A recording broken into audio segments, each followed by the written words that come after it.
At basahin po natin na sabay-sabay ang buod. Pagbutihin ngayon ang iyong relasyon sa Diyos sa pamamagitan ng pagsunod sa Kanyang mga aral at bilang paghahanda sa araw ng pagbibigay sulit sa Kanya. Yan. So diyan po nakapaloob ang ating i-reflect sa umagang ito. Mga napapanahong mga paalala at payo. Pagka sinabi pong napapanahon, sabihin ay timely o relevant, siyang kailangan at hindi naluluma. Yan po ang ilang mga katotohanan at lalo na po yung mga paalala at payo. Marami pong pwedeng pagmulan ang mga payo, paalala sa ating buhay, pero yung ba ay masasabing napapanahon o yun ang kailangan natin, relevant sa ating buhay. At ito po ang aking sa aking pag-aaral, ang nais kong bigyan ng diin. May tatlo pong mahalagang puntos akong bibigyan ng pansin mula po sa aklat ng mga ngaral. Ang aklat po ng mga ngaral ay sinulat po nino. Yan, trivia muna. Sino po sumulat ng aklat ng mga ngaral?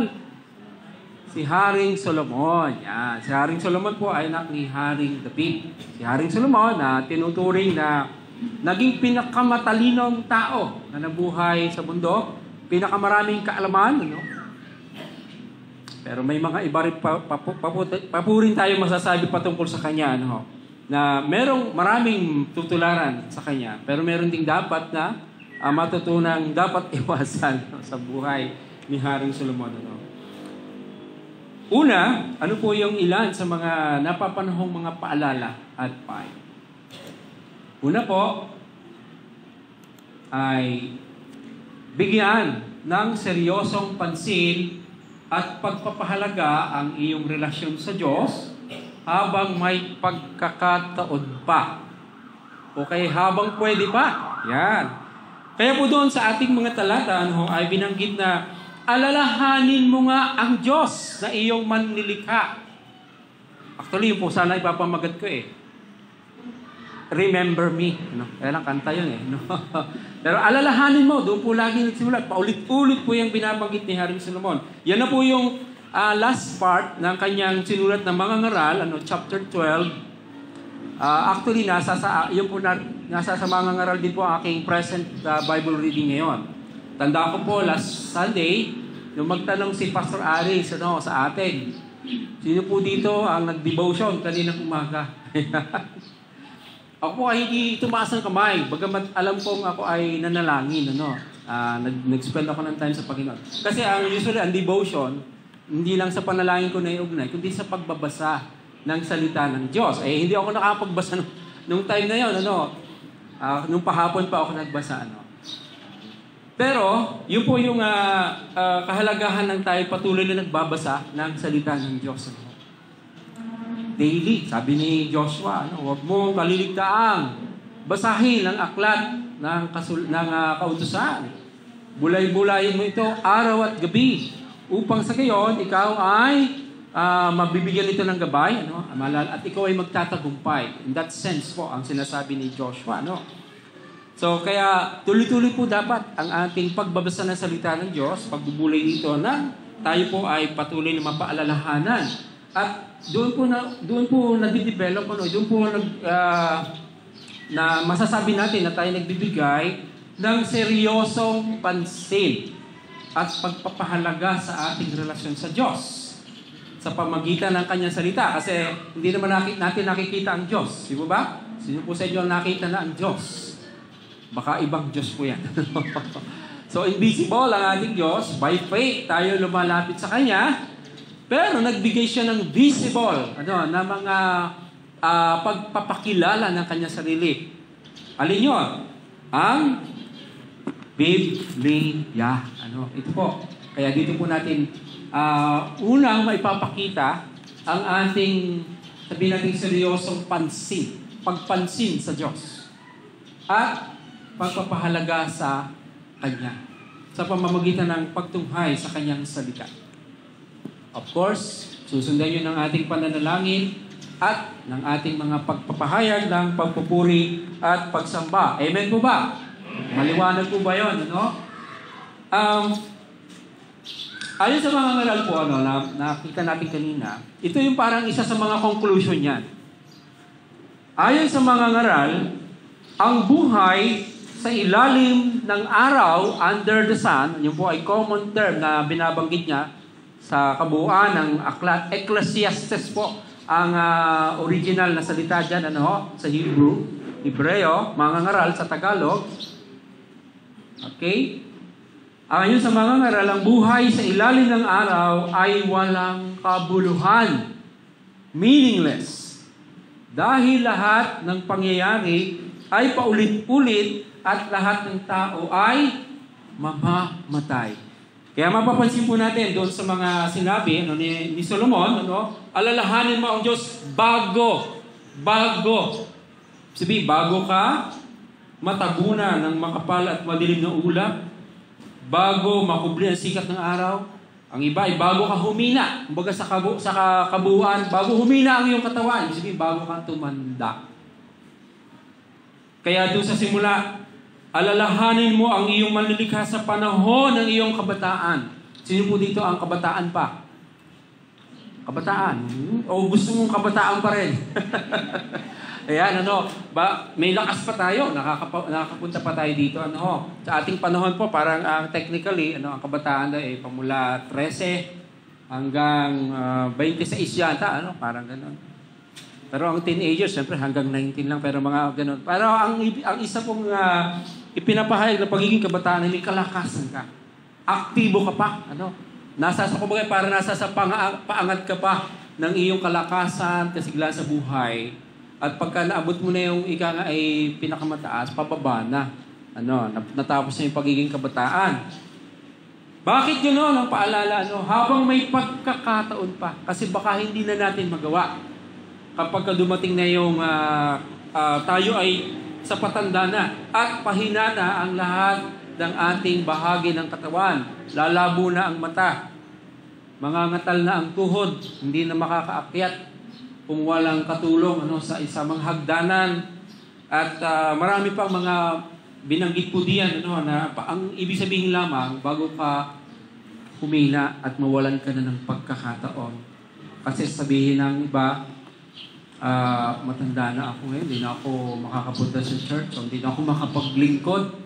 Kahirap pagkagano'n. Pero meron pang pwedeng gawin, manalangin, makipanalangin. But the point is, lahat po tayo ay natudoon sa journey na yon, ng ating buhay. Lahat ay sabi nga niya, sa ilalim ng araw, lahat ay walang kabuluhan. Bakit ganun, Ang ibig pong sabihin, kung ating pong pakakasuriin yung kanyang sinasabi, dahil nga mamamatay din ang tao. Kung ang kanyang buhay, ang layunin ng kanyang buhay, nakita lang niya dito sa ilalim ng araw, sabihin, within this world lang. Sa mga nangyayari lang sa mundong ito, ay parang ang walang kabuluhan. Kasi pagka namatay na siya, wala na. Para lang isang halamang na tuyo. Isang apoy, uusok na biglang naglaho na lang. At parang wala na ang buhay. Alam niyo po, sa tuwing ako ay kakaroon ng pagkakataon na magbahagi sa isang funeral, kagaya po last Saturday, hindi itong Saturday kapon yung last Saturday, lagi kong binibigyan ng diin. Meron nung 3 pananaw ang tao kapag ka namatay. Yung unang pananaw ay pagka namatay ang tao, wala na. Parang material ka lang, naglaho ka na sa existence. Ang tawag po sa pananaw na iyon ay annihilation view. Na parang katulad ka lang ng isang halaman na pagka namatay na, wala na, matutuyo na at maglalaho na. So ganun po yung isang pananaw. Ayun po ang karaniwang pananaw ng mga nasa sa Western world. Europe, America, lalo na sa panahon ngayon na dumadami ang mga sinasabing walang Diyos. Yan. Ganyan po pananaw nila. Material lang ang lahat ng bagay, physical lang. Kaya naman, ang kanilang pangunahing motto sa buhay, kumain ka, uminom ka, magpakasaya ka, baka bukas kasi patay ka na. Enjoy mo na ang buhay hanggat may pagkakataon. Ganun po yung motto nila. Kaya lang, to the point na kahit na makakagawa ka ng masama sa kapwa, basta masaya ka lang, ay di, basta sumaya ka lang, yun ang kanilang motto sa buhay. Kasi yun ang tingin nila Pagka ako matay na, wala na. Yun po yung isang pananaw, annihilation view. Karaniwan po sa Western world. Sa Eastern world naman, kasama ang Pilipinas doon, dahil tayo may paniniwala na ang tao hindi lang physical, kundi meron tayong spiritual na buhay. Diba? Yung kaluluwa, may kaluluwa ang tao. Na pagka namatay, ito yung extreme form, ay may aalis yung kaluluwa, pero ang extreme, niyan ay, sinasabi ng iba, siguro ma-determine ito, na ang kaluluwa aalis sa katawan, pagkatapos, maghihintay na sumalin sa isang bagong katawan. Ano po yung tawag doon? Reincarnation. Makikita ho natin yan sa mga tema, sa mga pelikula, sa mga palabas, At yun po ay prevalent siyempre sa India, Hinduism at Buddhism, sa mga Chinese. Di ba? Ganun ang mga pelikula na, lolo mo yan. Kaya meron po sinasabing mga tinatawag na ancestral worship, Na sinasamba nila ang isang animal kasi iniisip nila doon sumapi ang kanilang mga namatay sa buhay, Namatay ng mga mahal sa buhay. Sa India, ganun din. Kahit po yung mga animals doon, halos dati noon, nung mga siguro 20 years ago, more than 40 million yung kanilang Diyos-Diyosan. Kasi lahat, pati mga insekto, ginagawa nilang Diyos. Kaya naman, pagka halimbawa, merong sa kanilang tindahan, may mga gulay, may mga bakang basta lang susugod at kakainin, pababayaan lang nila. Kasi baka nandiyan ang lolo. So, ganun po yung pananaw ng iba. Ang iba naman, sa kapwa-tao din. At yung po ang kanilang pananaw na yon ay may tinatawag din silang law of karma. Pagka sinabing law of karma, kapag ikaw ay nabuhay ngayon, na mabait ka, mabuti ka, baka sa susunod na buhay, kung mahirap ka ngayon, mayaman ka sa susunod. O ikaw ay alipin ngayon, ikaw ay baka nasa mga hari ka, mga royal ka. Ganon, Parang what you sow, you reap. Parang ganon, May part na katotohanan yun, Pero yung idea na kung ikaw ba isasalin sa isang kaluluwa, yun po ang walang katotohanan, Yun po ang law of karma, Pagka naman nagpakabait ka ngayon, o nagpakasama ka, ay baka sa susunod na buhay, ikaw ay insekto. Tatapakan ka lang ng tao. Parang ganon, Parang what you sow, you reap. Totoo ba yun? So, yun po yung parang kabaligtaran. Ito, material lang ng tao. Pagka namatay, wala na. Naglaho na. Ito naman, paulit-ulit lang ang buhay ng tao. Parang cycle. Hanggang sa marating nila, kailangan daw ma-purify ka sa mga masasama, kasalanan, hanggang sa makarating ka doon sa tinatawag na nirvana. Ayun para sa kanila yun ng langit. Kaya lang, wala kang personalidad doon, parang kasama ka lang ng universe sa walang hanggang kalawakan. Parang gano'n ang pananaw. Ngayon ang tanong, tunay ba yun? Yan, Para po sa akin at sa ating pagkaaralan sa Biblia, hindi po gano'n ang pananaw ng Biblia. Of course, mamamatay din po ang tao. Mamamatay ang tao. Tinakda sa tao mamatay ng minsan. Pagkatapos ay ang paghukom. Ang pananaw po mula sa Biblia, meron pong paghukom. Pagkatapos ng kamatayan, may kakaharapin. May darating na araw at yung pong buhay, may tinatawag po sa Biblia na tinatawag na resurrection. Yan, Yung isa, yung opposite view ay yung extreme view dito sa kabila, annihilation. Dito ay reincarnation. Sa Biblia ay resurrection. Yan po yung tatlong pinakamalalaking kategorya ng pananaw kapag ka namatay ang tao. At alam niyo po, ang turo po ng salita ng Diyos, resurrection. Sabihin, mamamatay ang tao, pero mayroong muling pagkabuhay na tinatanaw. Ngayon, ang magiging tanong na lang yan, lahat po ng tao may resurrection. Mabuti man o masama. Mananampalataya mo na hindi. Pero maliwanag po sa Biblia, yung mga mananampalataya lamang sa Diyos, kung sila nabubuhay pa, ang mapupunta sa piling ng Diyos sa langit. Yun namang hindi mananampalataya o yung mga tumalikod sa Diyos ay sa impyerno. So, hindi po yun ang aking mismong mensahe, kundi ipinoint out ko lang po yun. Alin po sa tatlong yon ang nagdo-dominate ngayon sa inyong pananaw? Kasi kung ano po yung pananaw natin sa tatlong yon, yun po ay magdidikta rin kung paano tayo mabubuhay ngayon. Doon po ba sa annihilation na kailangan ko na magpakasaya kahit na ako nagkakasala? Dahil baka ako mamatay na, hindi ko na ma-enjoy, O yung, ano kaya ang kasunod kong buhay? Parang gisikap ka Dahil gusto mong umangat sa buhay, pero hindi mo tiyak. Wala kang katiyak kung mangyayari po talaga yun. Pero ang tiyak po, yung sinasabi ng Biblia. Yes, merong muling pagkabuhay. One time lang. Minsan lang tayo mamamatay. Kung paano minsan lang tayo pinanganak, minsan lang tayo mamamatay. Minsan lang din po yung muling pagkabuhay. Yung po ang kasunod. At yun po yung kasunod na magtatapos sa kasaysayan ng tao. Ang magiging tanong, saan ka pupunta? Ang iyong kaluluwa. Kanino ka pipili pagkatapos ng muling pagkabuhay? Sabihin, muling pagkabuhay po sa Biblia, magkakaroon ka talaga ng bagong katawan, panibagong katawan.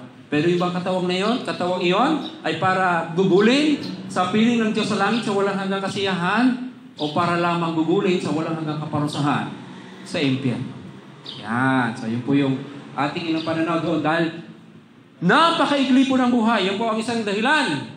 Alam natin ngayon, maigli lang ang buhay. Sino sa inyo ang 100 years old na ngayon? Wala na siguro makakaabot. Meron pang iba, pero bihira na. At hindi po natin tiyak kung hanggang kailan tayo humihinga. Di po ba? Kung nabalitaan nyo rin po, parang last month lang, na doon po sa isang annual gathering sa Mecca. Yan, mahigit 1,000 po ang namatay. Ayun na yung mga relihiyoso, na gusto lang isabihin ng kanilang debosyon para sa kanilang Diyos. Pero sobrang init ng araw. At tabi-tabi sila. Hindi na kayanan ng iba. Namamatay na. May isang Pilipino yata na nadamay doon. Ano na nangyari sa buhay? Ganun na lang. Hindi naman sila nagpunta doon para mamatay. Di po ba? Pero doon pala matatapos ang kanilang buhay. Meron po mga kabataan, hindi ko alam kung nagtapos na sila ng kolehiyo o magtatapos pa lang, pero nagpasya silang mag-celebrate na agad. At sila nagpunta sa isang disco house. Hindi nila alam, masusunod pala yung disco house at matatrap sila sa loob. Lahat sila ay namatay, ilan lang yung nakaligtas. Sino po sa inyo nakakatanda doon sa Ozone Disco House? Yung panahon namin yun. At hanggang ngayon yata sinasettle pa yung mga na humihiling ng bayad doon. Nangamatay yung mga magiging engineer, doktor, lawyer, at iba't iba pa mga profesyon. Maraming pangarap, pero naglaho sa isang iglap. Akala nila mangyayari pa yung mga pangarap. Hindi natin po hawak yung ating hininga. Of course, sabihin, kaya po nating magpakalusog, pero pagka dumating na yung sandali na yon, ay matatapos ang buhay. Paano na? At handa ka ba? Kung ikaw na ang sa kalagayang iyon ang mapapalagay, walang kapulahan. Kasi pagka yung po tinatawag na sa ilalim ng araw, kung pagka ang buhay ng tao, kung namatay siya ay, ang pananaw lang niya hanggang dito lang sa mundo. Nasa ilalim lang lahat ng araw. Yung po ay magiging parang walang kabuluhan. Yung pagpapasa, parang ipinasa mo, kung mayaman ka man, ipapasa mo lang sa kasunod mo. Yung iyong mga kayamanan o yung mga na-acquire, At para sa iyo, magiging parang walang kabuluhan. Kung annihilation lang, maglalaho ka lang, talagang walang kabuluhan. Parang doon po kumakatig yung sinasabi ng mga kangaral, na parang physical lang ang lahat sa pananaw ng tao. Pero alam niyo po, at kahit yung kabila naman, na parang walang katapusan naman, na paulit-ulit ang buhay, kapagod. Hindi po yan ang pananaw ng Biblia.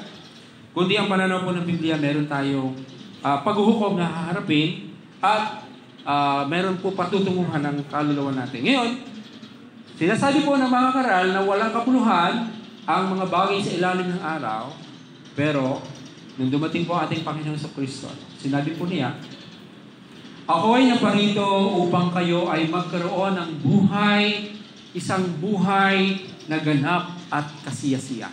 Doon na po makikita ang kabuluhan ng buhay. Kasi doon po magaganap yung hindi na lamang sa ilalim ng araw pwedeng mabuhay ang tao, kundi lampas pa sa araw. Ibig sabihin yun po ay metaphor, na hindi lang sa buhay na ito, kundi may kasunod na buhay tayong tinatanaw. At yun po ay matatagpuan natin ang kabuluhan ng buhay sa ating Panginoong Jesus. Amen po ba? Natagpuan niyo na po ba yung buhay na yon kay Kristo? Dahil sa Kanya po nagmumula. Sabi niya, naparito ako upang kayo magkaroon ng buhay. Yan po ay nasa konteksto ng mga tupa. Sabi niya, siya ang pastol, tayo ang mga tupa. At yung buhay na yan ay isang ganap at kasiyasiya. Hindi po kagaya ng sinasabi ng mga aral na walang kabuluhan pagka sa ilalim ng araw. Tunay po yon doon sa mga taong pandito lang sa mundo ang kanilang pananaw. Kung paano kakain, tutulog, magpapahinga, magpapakasaya. Pero pagkatapos ng wala na. Ganun po talaga. Walang kabuluhan ang buhay. Dahil napakaikli pa nga ng buhay sa mundong ito, hindi mo patiyak kung hanggang kailan ka may hininga, no? Ay magiging walang kabuluhan. Talaga. Makakalimutan ka na. Kahit po yung sinasabi ni Haring Solomon, kahit siya makakalimutan kung ang katulad niya, ang pananaw ay yung sa annihilation. Pero hindi po siya ganun. Makilala niya ang Panginoon na nagbigay sa kanya ng kabuluhan. Yan po, ang una, bigyan ng seryosong pansin at pagpapahalaga ang iyong relasyon sa Diyos habang may pagkakataon. Nangangahulugan lamang po yan na isipin natin ang Diyos. Huwag lang po yung mga bagay sa mundong ito. Kasama niya yung ating pananalangin, pagbabasa ng kanyang salita, pakikisama sa mga gawain ng mga mananampalataya, at patuloy na pag-abot sa iba na hindi pa nakakakilala sa Diyos para ang buhay nila ay maging makabuluhan din. Sa palagay niyo po ba, nung makakilala kayo sa Panginoon, nakita niyo po ba ang kabuluhan ng inyong buhay? Amen? O sabi po ng ibang tao, dahil nga gusto lang nila ay magpakasaya sa buhay, ay doon daw, mas pinipili nila na yung mga bagay na bibigay ng kasiyahan, siyempre, pleasure. At ikaw daw ay hindi agad tatanda pagka lagi kang masaya. No? Pero nakita niyo po ba yung nabasa, nakabasa ako sa wall, siguro ito'y common. Sabi doon ay, drug addicts don't grow old because they die young. Ayun, dahil sila ay namamatay ng maaga. Gusto natin sabihin, lagi tayong bata pa, pero parating tayo doon, At sa mga kinakain natin, yun po ang nagbibigay din. O yung katalinuhan ba sa karunungan sa ating mga kinakain, ay ini-apply natin, ang mga prinsipyo ng salita ng Diyos kung paano tayo mabubuhay ng maayos. Okay. Pangalawa, paalala at payo. Basahin po natin. Piliin, gamitin ang mga aral ng karunungang buhat sa Diyos na ibinabahagi ng kanyang mga lingkod. Meron po tayong kinakailangang pagpili para yung pong una ay mangyari sa atin, yung seryosong pansin at pagpapahalaga sa Diyos. Kailangan nating piliin yung mga aral na ating natatanggap kasi yun ang ating lalakaran, At kaya nga po sabi doon sa ating talata, sa mga talatang 9 hanggang 12, ipiliin ko lang po yung babasahin ko, Sabi po doon, ay lahat ng nalalaman ng mga ngaral. Marami siyang alam dahil galing sa Diyos ang kanyang kaalaman, si Haring Solomon. Ang isang patuloy ng kanyang kaalaman, marami po siyang pangapangalan ng animals na nakikita natin at mga halaman. Siya po ang nagpangalan. Siya po ang nag-describe. Kahit nung ilang may mga scientific name, sa panahon po ni Solomon ay inalagay na nila. Kaya isa po yun. Pero bukod doon, hindi lang sa kaalaman, kundi yung karunungan kung paano ilalapat o i-apply sa buhay yung mga kaalaman. Sabi niya sa verse 10, pinipili niya ang mga salitang magdudulot ng kasiyahan at isinusulat ang katotohanan. Nag-obserba po si Haring Solomon sa buhay ng tao. Mahaba rin naman yung kanyang buhay. Sinabi niya sa simula, sa chapter 1 and 2, kung inyo nabasa, sinubok niya ang iba't ibang bagay sa buhay. Siya po ay napakayaman. Sinubok niya ang kayamanan, ang pleasure. Siya po ay nagtanim ng maraming vineyards. Nagkamal siya ng maraming gold. Dahil siya naging sikat siya noon. Nagbibigay sa kanya ng mga ginto, yung mga bumibisita sa kanya. Pero sinubukan din niya ang, sabi nga, yung karunungan, kasi sa mga bagay niya, karunungan yun, yung marunong ka sa hanap buhay, marunong kang magparami ng iyong mga kayamanan, marunong ka sa kapwa, marunong ka sa maraming bagay na sa kaalaman. Pero sinubukan din niya, bukod sa karunungan, sinubukan din niya ang kahangalan. Yung folly, sa mamamagitan ng pagpapakalango sa alak, pagkakaroon ng maraming asawa, Yan po nga isang bagay na kahit kahangalan ay sinubukan ni Haring Solomon. Parang, bagamat sabi mo niya, pero nanatili pa rin yung kanyang karunungan para masiyasat niya kung ano ang dulot sa buhay. Sinabi niya sa ilang mga bagay doon na mas superior, siyempre, ang karunungan kaysa sa kahangalan. Ang kabutihan kaysa sa kasamaan. Of course, Kasi naranasan din niya yung mga mapapangit na mga dulot ng mga bagay niya. At sinabi niya, ang pinakamaganda sa tao ay magawa niyang ma-enjoy yung kanyang mga pinagpagalan, yung kanyang pinagtrabahuhan. Kaysa sa yung marami kang ginawa pero hindi mo naman ma-enjoy. Kasi lagi kang stress. Lagi kang natatakot baka manakaw ng iba. So yun kaloob din daw ng Diyos na ma-enjoy mo yung iyong pinaghirapan. Lalo na kung pinaghirapan ito sa mabuting paraan. May mga bagay na makikita po natin sa mga turo ni Haring Solomon. Pero sabi din niya, kailangan niyang pumili ka kung alin sa mga kaalamang galing din sa mundo ang iyong tatanggapin o hindi. At piliin mo yung mga karunungang galing sa Diyos dahil yon ang mas mabuti sa iyong buhay. Ito po ang katotohanan. Marami pong iniaalok na kalaman at payo ang sanlibutan ng mundong ito. Napawang ang dulot ay pagkasira ng buhay. Sumasang-ayon po ba kayo dyan? Marami po lalo na sa ating panahon, nalaga na po yung internet, yung kultura ng ibang bansa, ay nakikita na rin agad kahit ng mga maliliit na mga bata. Kaya yung ating dating konserbatibong kultura, dito mga Pilipino, nahaluan na ng mga liberal. At may mga, sabihin natin, moral na mga impluensya na hindi mabuti. Halimbawa po, sa kagustuhan po ng tao na mapalawig ang buhay pa. To the point na ngayon po sa advanced na technology ng tao, sa mga gadgets na meron tayo, sa mga robots na ini-invento ng tao para makatulong sa teknolohiya, okay naman yung iba. Mas napapadali ang buhay. Kaya lang, maging po ang mismong tao ay gusto nilang gawa ng ay mabuhay ng walang hanggan. Yan, Alam niyo po ba na yung kaisipan, siguro lalo namang kabataan ngayon, yung konsepto na yung iyo daw memorya ngayon, yung lahat ng iyong naranasan ngayon ay pwedeng i-store sa isang computer memory at isalin sa isang robot para yun ang iyong parang iyong ang tawag yun natin, parang iyong avatar, parang ganun, At kung ikaw ay pumanaw na, parang magpapatuloy daw yung iyong... Ako may duda po ako kung talaga mangyayari. Pero, kahit po ganun, hindi po noon na-solve. Ang problema ng tao na siya ay haharap sa paghuhukom. Yung robot po, walang kaluluwa yun. Pero yung tao naman tayo, meron yun. At yun po ang haharap sa paghuhukom ng Diyos. Okay? Kahit mo gaano ng ka-advance ang teknolohiya na naabot ng tao, kaalaman, ang isang bagay po hindi niya pwedeng, hindi niya kayang magawa, ma-invento. Yung mapigilan ng kamatayan. Tama po? Sino sa inyo nakakabili na over the counter ng pampahaba ng buhay, hindi ka na mamamatay. Wala ho, pampadagdag lang, maaaring ka pa, pero mamamatay pa rin. Yan po ang realidad, At marami mo, hindi lamang po sa mga bagay na yan, kundi lalo sa mga pinapayo.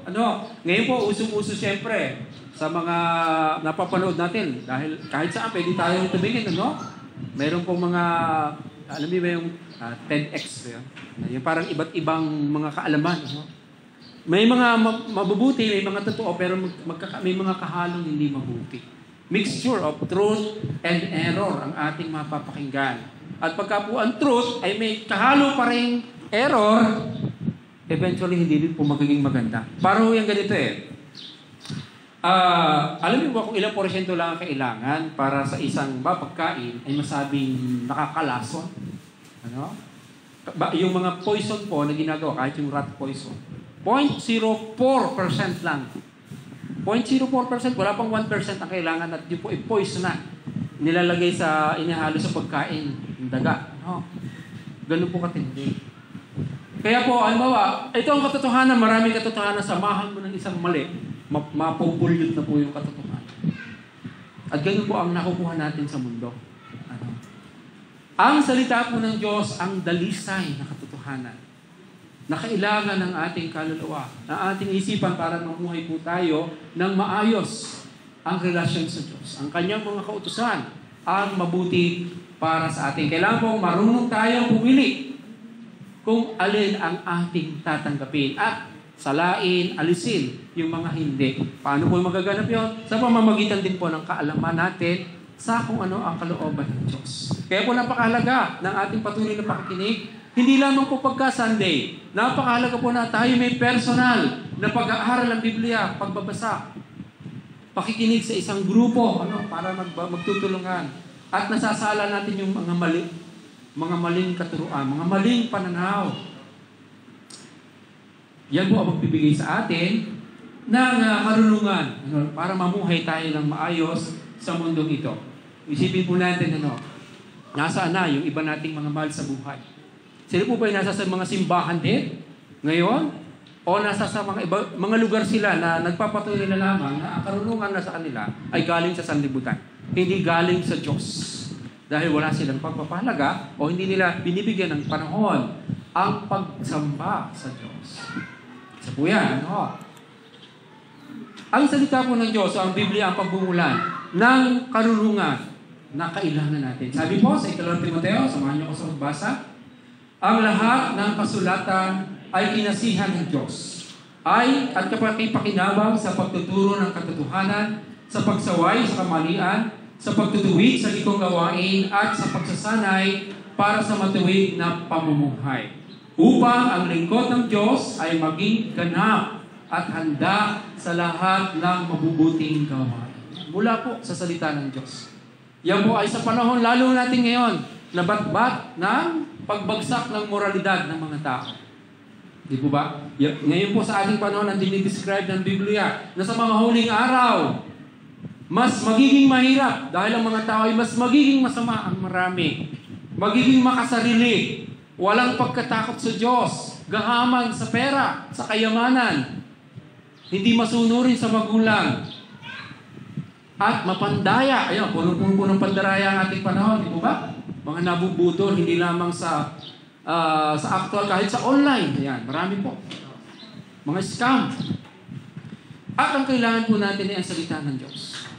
Kaya sabi niya kay Timoteo, isang kabataan pa noon, alam mo, mula pa sa iyong pagkabata, kung sino ang makapagbibigay sa iyo ng kaalaman o karunungan, tutungo sa iyong kaligtasan. Walang iba kundi ang kasulatan, ang salita ng Diyos. Nasaan po ang ating mga kabataan dito? So kung pasalamat sa Panginoon, ang aking po mga anak ay lumaki, na nasa sa pagpunta sa church at yun po ay na-involve sila sa mga gawain. Isang pasasalamat sa Panginoon at kumbaga, marahil ang iba ay siyempre mamang-problema doon sa iba. Hindi naman nawawala ang problema. Pero yung mga bagay na pwedeng hindi mo na problemahin dahil may takot sa Panginoon ang iyong anak ay napakahalaga. Di po ba? Kaysa sa mapapakinggan mo ang iyong mga anak ay napasama sa mga grupo na ang kahantungan ay kung hindi man kulungan, ay kamatayan. Yan po ang realidad sa ating buhay. At syempre, kung ang salita ng Diyos ang ating magiging gabay sa buhay, ay mas makakaasa po tayo na mapapanuto ang ating buhay. At sabi nga doon, upang ang lingkod ng Diyos ay maging ganap at handa sa lahat ng mabubuting gawain. Yan po ba ang ninanais nyo para makita sa inyong pamilya na ang bawat isa ay nahahanda sa paglilingkod sa Diyos at hindi nabibigatan sa maraming suliranin na dapat ay hindi na nararanasan kung nakikinig lamang sa aral ng salita ng Diyos. Yan, no? And then lastly, basahin po natin, isa-isip ang araw ng iyong pagbibigay sulit sa Diyos. Kung marahil doon sa unang dalawa ay hindi pa po tayo nakumbinse na kailangan natin seryosohin ang buhay natin, ang relasyon natin sa Diyos. Yan, baka. Kasi darating po ang sandali kung paano sa ating pong eskwelahan tayo na kumukuha ng exam para malaman kung tayo makakapasa o hindi doon sa ating kursong kinukuha. Diba? Ang ating pong mismong buhay din ay pagsusulit Dadaan tayo sa ating susuriin ng Diyos ang ating naging buhay. At tatanggap tayo either ng gantimpala o parusa. Nakapasa ka ba o hindi? Para masabing makapasok ka sa kanyang kaharian. No? Yun po ang sabi ng mga ngaral. Ang kabuuang payo po ng mga ngaral ay matakot ka sa Diyos at sundin ang kanyang mga utos. Dahil nga, haharap tayo sa kanya pagdating ng araw. Kung paano po natin ginampanan ang ating mga papel sa buhay. Kung ikaw ay tatay, ina, anak, kapatid, at yung mga iba't iba pa nating role sa buhay, sa trabaho, sa lipunan, lahat ng yan ay ating pagbibigay sulit sa Diyos. Take into account. Haharap tayo sa hukuman ng Diyos, sabi po ni Apostol Pablo, sapagkat lahat tayo haharap sa hukuman ni Kristo at tatanggap ng nararapat ayon sa ating mga gawang mabuti o masama nang tayo nabubuhay pa sa katawang ito. So, in view ng araw ng paghukom o araw ng accounting, day of accounting ng ating Panginoon, ano po ang dapat nating inihahanda ngayon? Maring sa isipan ng marami, wala yan, wala. Parang kung ano lang ang gusto niyang gawin sa buhay. Pero tandaan po natin, lahat po tayo haharap sa hukuman ng Diyos. Sa katapusan ng kasaysayan ng tao, meron pong tinatawag na araw ng pagdating ng Panginoon, paghukom, at bawat isa po sa atin ay parang nasa sa hukuman. At kung ayaw po dun sa ay dahil nalalaman ng Diyos ang lahat ng ating gawa, mabuti man o masama. Para baga, kagaya ng mga pinoportray po sa mga comics, na para bagang isang sinihan. Halimbawa, ganyan, malaking sinihan. Ang iniisip ko lang, ay baka i-replay doon yung ating buhay. Bawat isa sa atin, makikita yung ating ginagawa, lihim man o masama. Lihim man o gayhayag. Yung ating mga lihim ngayon, baka doon ipapakita kung gaano man ito. Isipin po natin, kasi sabi nun para po ito po yung personal kong pananaw, theory na, para masabi ng lahat ng tao na ang Diyos nga ay makatarungan, bakit niya hahatulan ng isang tao ay pupunta sa langit o sa impyerno? Dapat kita rin natin kung ano ang pinagpatayan ng Diyos sa kanyang paghatol, di ba? Para masabi natin makatarungan ka ng Diyos sa kanyang paglalagay sa impyerno ng taong yun. Na marahil lang iniisip natin ang buti naman matulungin nyo, pero may mga bagay pala sa kanyang buhay na hindi nakikita, ang Diyos lang ang nakakakita. Sabi po sa Revelation chapter 20, may bubuksan ng mga aklat. Lahat po ng mga tao nasa harapan na ng Diyos. Mga maraming aklat ang bubuksan at ang mga tao ay hahatulan ayon sa nakasulat sa mga aklat. Di ba? May record book po ang Diyos, bawat isa sa atin. Para may kanya-kanya tayong logbook doon. Nabubuksan ng Diyos. Pero may isa pa pong aklat na binanggit doon. Ang aklat ng buhay. At sabi doon, at kung sino man ay hindi matagpuan ang pangalan sa aklat ng buhay, siya ay ibubuli doon sa dagat-dagatang apoy na impyerno. Ang kagandahan po sa mga mananampalatayaan kahit po siguro ipakita doon yung mga kapalpakan natin, para lang makita yung katarungan ng Diyos, makikita tayo makasalanan din. Pero maaaring makikita rin po doon yung time na tayo po nagsuko ng ating buhay kay Kristo. At dahil doon yung ating lahat ng kasalanang nagawa at maaaring magawa pa, ay tinabunan na ng kanyang dugo. At ikaw ay kabilang doon sa nakasulat sa aklat ng buhay. At kahit na dapat sa impyerno tayo pupunta lahat, sa totoo lang, pero dahil doon, tayo ay sa piling ng Diyos sa langit. Amen po ba? Yun po ang ating katiyakan, yun po ang ating pag-asa. Alam naman natin, lahat tayo palpak. May kapalpakan tayo nagawa sa buhay nito. Lahat tayo nagkasala, kagaya sinabi ng salita na ito. Ang tangi ng pag-asa natin ay tayo ay nagkaroon ng relasyon kay Kristo bilang ating tagapagligtas at Panginoon ng buhay. Ay paano naman yung iba na mga mahal natin sa buhay na wala pa? Ang tingin nila sa kanila sarili, okay lang sila, mabait sila, nagsisimba rin, pero wala silang relasyon kay Kristo. Yun po ang mapanganib. Kung abutan sila ng kamatayan na wala kay Kristo, sila po ay sa impyerno. Yan po ang maliwanag po sa salita ng Diyos. Dahil lahat po ay haharap sa hukuman ni Kristo. Tayo po, haharap tayo sa hukuman ni Kristo. Kung ikaw ay mananampalataya na, hindi ka na dapat matakot. Kung ikaw ay pupunta pa rin sa impyerno, hindi po. Kung ikaw ay anak ng Diyos, hindi na. Ang magiging batayan na lang ng Diyos sa atin, sa hatod sa atin, kung yung pag ginawa natin kabutihan, pagkatapos na tayo manampalataya, ay magagantimpalaan niya. O gaano level ng gantimpala. Ano yung katapatan natin? Yung kasalanan natin, siyempre, yun ay kinover ng ating Panginoon sa Kristo. O, ang buhay ba natin ngayon, kahit mananampalataya na, ay mas marami pa rin ang kasalanan ng gagawa kaysa kabutihan. At dahil doon, yung dapat na gantimpala sa Diyos sa matatanggap, walang hanggan yun, ay nababawasan.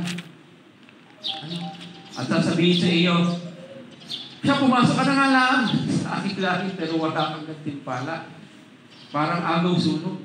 Kumbaga, pero sa langit ka pa rin naman. Kaya lang, di ba, kung meron kang nanaising gantimpala, kung wala ka man nakamtan dito sa lupa, ay yun ang dapat mong naisin, word na naisin natin, yung gantimpala ng Diyos. At nangangahulugan yon, tayo po ay maglilingkod sa Diyos habang tayo nabubuhay pa. Amen po ba? Yan, So, yun po ang mga paalala, na para sa bawat isa sa atin. So, dahil sa maiksi lang ang buhay at hindi tiyak sa ilalim ng araw, kahit pumana ng palataya, hindi po natin alam kung hanggang kailan tayo, pahiramin ng Diyos ang buhay, Ginagamit mo ba yan sa makabuluhan, yung buhay na yan? Sabi nga ay, your life is God's gift to you. What you do with your life is your gift to God. Dahil sa kapahamakan ng dulot ng karunungan mula sa sanlibutan, saan ka kumukuha ng kaalaman at ng gabay sa iyong buhay ngayon? Tunay ba nasasalita ng Diyos? O yung filosofiya ng mundo, yung pa rin? Sabi nga po ng speaker namin sa Kampanho, ngayon po, malapit, baka eventually, maisabatas yung divorce bill. Di mo ba? Sinusulong ng mga mambabatas. At maaari pong kung pagka naipasa yun, susundan pa yun ng iba pa. Same-sex marriage, abortion, mga bagay na alam nating hindi kalooban ng Diyos. Kung sakali man, na yun po ay maisabatas, dahil papunta po doon ng takbo ng mundo pasama ng pasama, ano ang iyong magiging tugon? Sabi mo, pagkakataon na akong magkaroon ng bagong kasama. Ganun po ba? O alam natin, kahit ano sabihin ng mundo, sa salita tayo ng Diyos, alam natin yun ang tama. Yun ang kalugod-lugod sa Diyos. Sabi ng Panginoon, I hate divorce. Marami sila sabi mga dahilan, pero yung mga dahilan na yun, dahil nga sa problema rin, ang tao rin ang gumawa. Ayaw ng Diyos ng murder, yung abortion. Ayaw ng Diyos ng ang mag-aasawa ay magkaiba ang gender. Lahat ng yan ay kasalanan, pero nagiging okay lang sa tingin ng tao dahil sinasa batas. Pero hindi po yun ang ating batayan. Ang batayan po natin ay ang salita ng Diyos. Hindi po ang pamantayan ng sanlibutan ng ating ipamumuhay. Amen po ba? Kundi ang pamantayang ibinigay sa atin ng Diyos na lumikha sa atin at nagligtas sa atin. At one day, magbibigay sulit tayo sa Kanya. Ano po ang inyong pinapayo sa mga kapamilya niya nagkakaproblema? Baka kayo rin po, ay maghiwalay na nga kayo. Hindi na kayo magkasundo.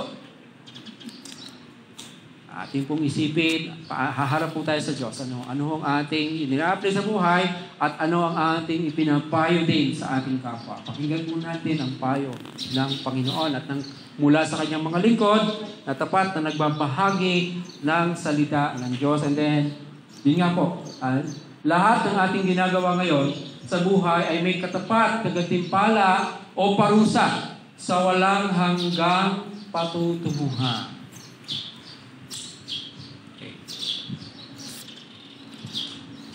Kaya naman, dahil po sa mga kadahilanan yan, nararapat lamang na, basahin po natin, pagbutihin ngayon ang iyong relasyon sa Diyos sa mamamagitan ng pagsunod sa Kanyang mga aral at bilang paghahanda sa araw ng pagbibigay sulit sa Kanya. Sana po maisapuso natin ang mga bagay niya. Take note, yung pong buhay ay napakaikli. Kahit kabataan pa tayo ngayon, marami pong kabataan ang bigla na lang din namamatay. Nagkakasakit din na dati pang matanda lamang. Sa ating panahon ngayon ay iba't iba na ang nangyayari. Hindi natin ang alam ang mga nagaganap sa paligid, may terrorism, may mga pandemyang tinatawag, mayroong mga trahedya sa daan, saan man, Of course, hindi naman natin ninanais na tayo makabilang sa mga ganon, Pero hindi po natin tiyak kasi ang nangyayari. Ano ngayon ang gagawin mo sa buhay na ibinibigay sa iyo ng Diyos sa bawat araw? Di ba? Pagka ikaw ay nagising sa umaga, di ba marapat lamang sabihin mo sa Diyos, Panginoon, salamat po. Pinahiram mo ako ng bagong buhay at bagong kalakasan. May plano ka pa sa akin sa araw. Pero ano ang plano mong gawin para sa Diyos sa araw?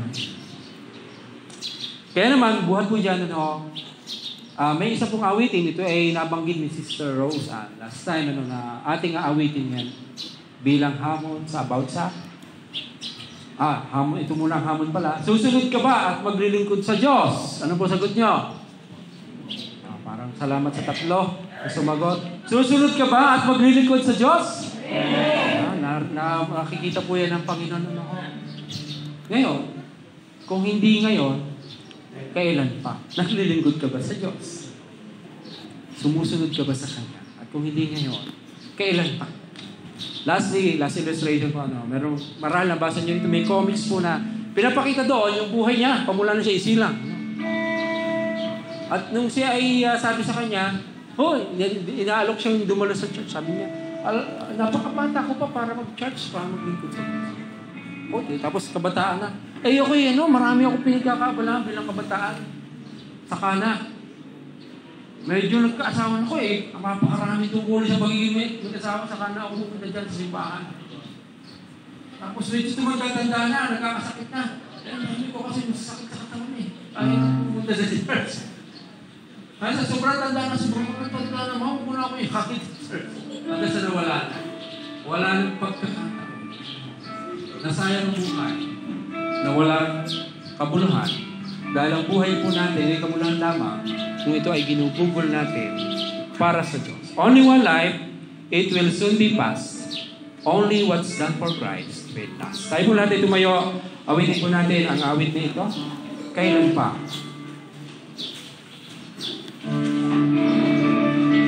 Hindi po natin ito na parang panalangin o papaalalahanan sa isa't isa.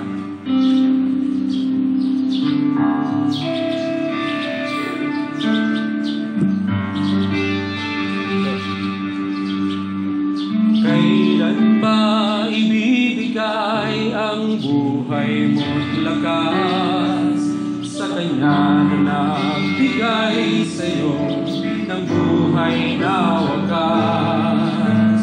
Ang pangalan niyang banal kailan itatanya? Kung wala ng pagkakataon at tunay na ang lahat, at kung ang araw mo'y lumipas na, makuha mo pa kaya siya ay pagkukuran? Kailan pa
Diyos, nalalaman mo po ang buhay ng bawat isa sa amin. Bata man, kabataan, may edad na o katandaan na, Panginoon. Nananais mo, Panginoon, ang pinakamabuting buhay para sa amin. Sa mundong ito, nabatbat ng kasalanan, maraming pagsubok, maraming tukso, maraming suliranin, Panginoon, maraming threats. Pero sapat po ang iyong salita, ang iyong gabay, para kami bigyan, Panginoon, ng tatag ng loob, ng pag-asa na pwede kami mabuhay ng maayos habang naghihintay kami sa sandali na kami kunin mo na o kayo dumating ang aming Panginoon sa Kristo. Dalayan ko po ito, Panginoon, sa aking mga kapatid dito sa amin.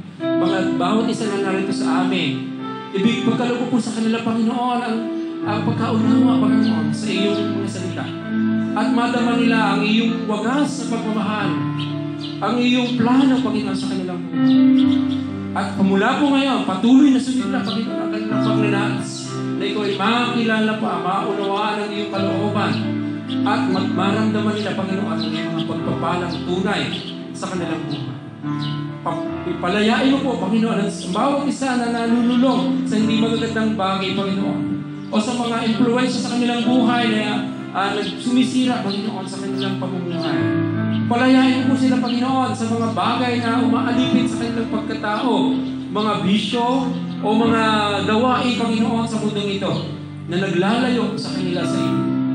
At bigyan mo po sila ng panibagong pagkakataon, Panginoon. Bawat na sa bawat sandali na sila nagising pa sa umaga, Panginoon. Ito'y panibagong pagkakataon upang muling magsuko ng buhay sa ibang pasako at sumunod sa iyong wagas na kalooban.